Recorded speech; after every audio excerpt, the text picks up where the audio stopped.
달콤한 말씀 행복한 하루 8월 6일 말씀 묵상을 함께 나누도록 하겠습니다. 오늘 본문은 이사야 57장 14절로 21절 말씀입니다.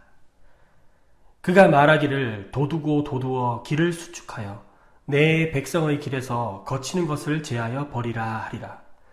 지극히 존귀하며 영원히 거하시며 거룩하다 이름하는 이가 이와 같이 말씀하시되 내가 높고 거룩한 곳에 있으며 또한 통회하고 마음이 겸손한 자와 함께 있나니 이는 겸손한 자의 영을 소생시키며 통회하는 자의 마음을 소생시키려 함이라.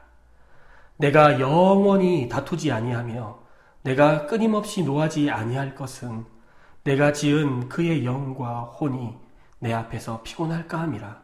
그의 탐심의 죄악으로 말미암아 내가 노하여 그를 쳤으며 또 내 얼굴을 가리고 노하였으나 그가 아직도 패역하여 자기 마음의 길로 걸어가도다. 내가 그의 길을 보았은즉 그를 고쳐줄 것이라. 그를 인도하며 그와 그를 슬퍼하는 자들에게 위로를 다시 얻게 하리라. 입술의 열매를 창조하는 자 여호와가 말하노라.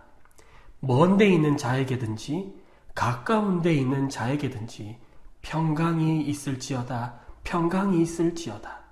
내가 그를 고치리라 하셨느니라. 그러나 악인은 평온함을 얻지 못하고 그 물이 진흙과 더러운 것을 늘 솟구쳐내는 요동하는 바다와 같으니라. 내 하나님의 말씀에 악인에게는 평강이 없다 하셨느니라. 아멘. 어제 본문에서 이스라엘의 리더들과 이스라엘의 백성들의 죄악을 고발하는 것이 그 주 내용이었고, 그리고 하나님께서 그들을 심판하실 것이다 라는 내용이었다면, 오늘 본문은 그럼에도 불구하고 그들의 연약함을 아시고 하나님께서는 겸손히 주님께 돌아오는 자들과 함께하고 그들을 회복시키겠다는 내용입니다. 15절에 보시면 지극히 존귀하며 영원히 거하시며 거룩하다 이름하는 이가, 19절에는 입술의 열매를 창조하는 자 여호와가, 이렇게 말씀하고 있습니다. 높고 존귀하신 하나님께서는 하지만 높고 존귀하고 거룩한 곳에만 계신 게 아니라 하나님은 또 어디에 계신다고 말씀하시냐면 19, 15절에 보시면요, 내가 높고 거룩한 곳에 있으며 또한 통회하고 마음이 겸손한 자와 함께 있나니 라고 되어 있습니다. 하나님은 높은 곳에만 계시는 분이 아니십니다. 겸손하고 회개하는 그 심령과 함께 하셔서 그 마음을 회복시키십니다. 하나님께서 회복할 대상은 19절에 나오는데요, 입술의 열매를 창조하는 자 여호와가 말하노라. 먼 데 있는 자든지 가까운 데에 있는 자든지 평강이 있을지어다. 평강이 있을지어다. 내가 그를 고치리라. 하나님의 회복의 대상은 먼 데 있는 이방인과 가까이 있는 이스라엘 모두입니다. 하지만 대상이 모든 사람이라고 할지라도 모두가 회복되는 것은 결코 아닙니다. 20절과 21절 말씀을 보시면요, 악인은 평온함을 얻지 못하고 하나님의 말씀에 악인에게는 평강이 없다 하셨느니라. 맞습니다. 교만하여서 하나님 앞으로 나아가지 못하는 자, 교만하여서 그의 죄악을 돌이키지 않는 자에게는 평강이 없습니다. 여러분, 하나님께서 하나님의 자녀들에게 징계하시는 이유가 무엇일까요? 잘못한 것을 벌하기 위해서요? 멸망시켜버리기 위해서요? 하나님이 우리를 징계하시는 이유는 단순히 벌을 주기 위함도 있습니다.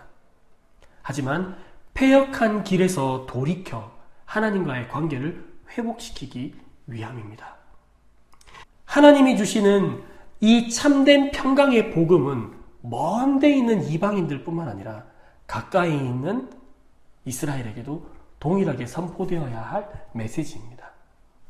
평강은 우리의 공로로 얻어지는 것이 아닙니다. 하나님의 은혜로 받아 누리는 거예요. 그러니 이 샬롬, 이 평강을 전하는 일이야말로 우리가 평생 힘써서 해야 할 일이 아닐까 싶습니다. 유대 지도자들과 백성들은 하나님의 말씀대로 살지 못했습니다. 그러나 하나님은 높은 곳에서 마음이 낮고 애통해하는 사람들에게 다가오셨어요. 하나님은 사람들을 불러 모으시고 하나님의 품 안에서 평안을 누리고 쉴 수 있게 하셨습니다. 하나님은 반복해서 죄를 지속적으로 짓고 돌이키지 않는 교만한 사람, 그리고 악인들에게는 벌을 내리시는 분이 맞으십니다. 하지만 연약한 자의 부족함을 고쳐주시는 분이기도 합니다. 포로였던 이스라엘을 하나님께서 빠져나올 수 있도록 도와주신 그 하나님, 죄의 유혹에 빠져있는 우리, 죄의 포로로 살아갈 수밖에 없는 우리를 위해서 예수님을 보내주셨고 우리를 구원해 주셨습니다. 교만하여서 하나님께 돌아가지 못한, 하나님께 회개하지 못한 악인은 평강을 누리지 못할 것이지만 겸손히 하나님을 따르는 자들은 진정한 평화가 그들에게 임할 것입니다. 우리 이렇게 선포합시다. 겸손히 주님의 구원을 바라고 평화의 복음을 전합시다. 겸손히 주님의 구원을 바라고 평화의 복음을 전합시다.